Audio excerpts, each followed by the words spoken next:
बरसात की एक ठंडी शाम थी। आसमान काले बादलों से ढका हुआ था और बूंदें लगातार खिड़की के शीशे से टकरा कर बह रही थीं।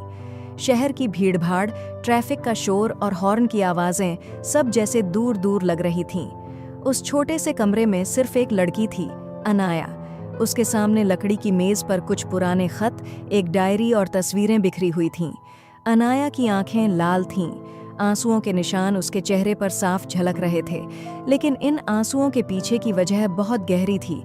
वो एक ऐसी मोहब्बत थी जो अधूरी रह गई थी, लेकिन जिंदगी भर उसके साथ रही। 5 साल पहले की वही मोहब्बत। वो कॉलेज का समय था। अनाया और कबीर की मुलाकात अचानक ही हुई थी।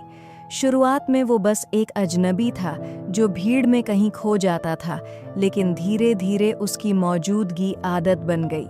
कबीर हमेशा मुस्कुराता था। उसकी आंखों में एक अलग सी सच्चाई थी जो किसी को भी बांध लेती थी। दोनों की दोस्ती धीरे धीरे गहराई तक पहुंची। साथ साथ लाइब्रेरी जाना, कैंपस की कॉफ़ी शॉप में घंटों बैठना, बिना वजह छोटी छोटी बातों पर हंसना, सब कुछ जैसे मोहब्बत की नींव रख रहे थे। अनाया को कबीर के साथ रहते हुए एक अजीब सी शांति महसूस होती थी। हंसी में जैसे सारी परेशानियां मिट जाती थीं। कबीर अलग था। वह भीड़ का हिस्सा होते हुए भी भीड़ से अलग खड़ा था। उसे छोटी छोटी चीज़ों में खूबसूरती दिखाई देती थी। पुराने पेड़, टूटे हुए मकान, बरसाती गड्ढों में झलकता आसमान। अनाया अक्सर सोचती थी कि कोई इंसान इतना गहरा कैसे सोच सकता है। शायद इसी वजह से वो उसके और करीब खिंचती चली गई। धीरे धीरे दोनों ने महसूस किया कि उनका रिश्ता दोस्ती से कहीं आगे बढ़ चुका है। बिना कहे ही दोनों एक दूसरे के लिए सब कुछ बन चुके थे। लेकिन जिंदगी हमेशा आसान नहीं होती। मोहब्बत जब सच्ची होती है तो उसके रास्ते में सबसे ज्यादा मुश्किलें आती हैं।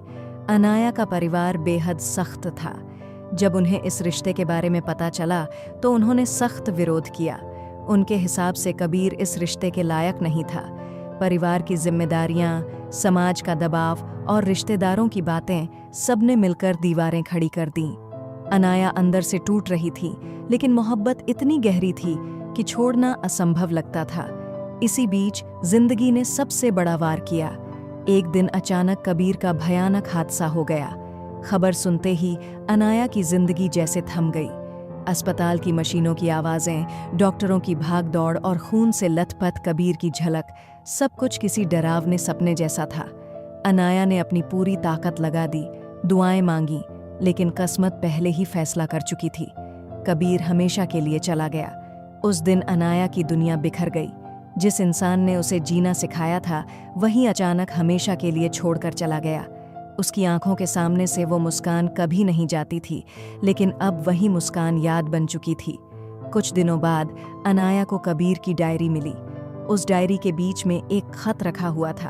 खत में उसने अनाया के लिए अपने दिल की सारी बातें लिखी थीं।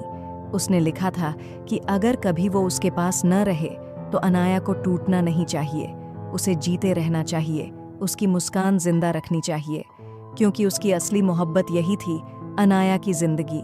उस खत को पढ़कर अनाया का दिल चीर गया, लेकिन साथ ही एक अजीब सा सुकून भी मिला, जैसे कबीर जाकर भी उसके पास था, जैसे उसकी रूह हर पल उसके साथ सांस ले रही थी।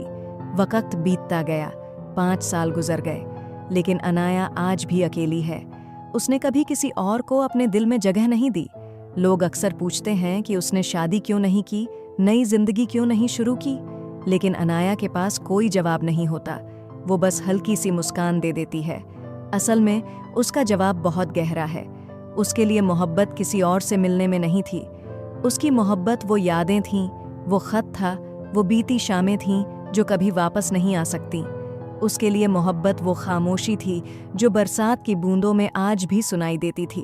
उस बरसाती शाम जब अनाया खिड़की के पास बैठी थी और पुराने खत को अपने सीने से लगाए थी, तब उसे एहसास हुआ कि मोहब्बत अधूरी होकर भी पूरी हो सकती है।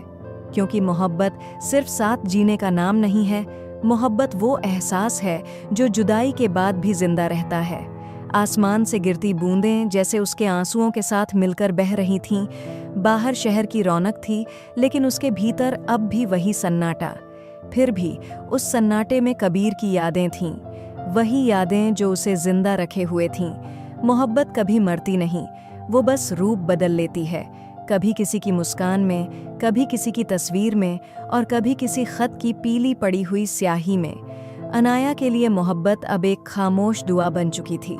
बरसात की उस शाम उसने आसमान की ओर देखा और होठों पर हल्की मुस्कान आ गई, जैसे कह रही हो, तुम्हें खोकर भी मैंने तुम्हें पाया है, क्योंकि तुम मेरी रूह का हिस्सा बन चुके हो।